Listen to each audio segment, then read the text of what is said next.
we might be able to send her to Kenya. And we found a great price of some tickets, but to lock in that price, we had to go ahead and purchase those tickets. That flight actually leaves this week on July 12th. And just wanted to appeal to you, if you would like to support that departure, encourage you to do so. You could do that this morning by just simply writing a check, and you could put in the memo benevolence, and that would be understood, that would be used to help in this case. And this may not be something most folks would do, but I believe this is what believers are to do, to help the people around them to seek God's will, and to show compassion. I think that this past week we're just seeing the brokenness of our own humanity, of our society, as great as America is. The chinks and the faults are showing. And we know as believers that the answer is in Jesus Christ.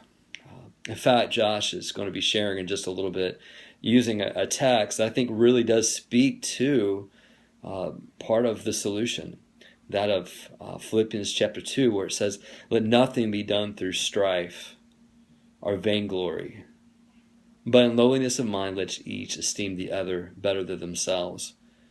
And then, of course, the gospel shows us how that happens. I want you to listen carefully, thinking about our society, but also think about us. How can we do this? It could very well be that just loving people like Miss Mary and helping them do what's right, even at sacrifice, could be part of that. And that and many more.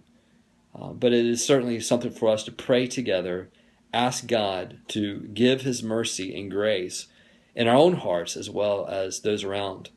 Certainly pray for people like Jeff Morgan and others in our church who are our police. And pray for folks like Eliad and Mary and the Lucases and others, where they feel this too in a major way. Sometimes it might be helpful to just listen and consider what they have to say without trying to defend. Just listen. I hope that you worship the Lord this morning. I'll be praying for you to do the same. I'll be worshiping the Lord somewhere where we're at together. Until we see again, God bless.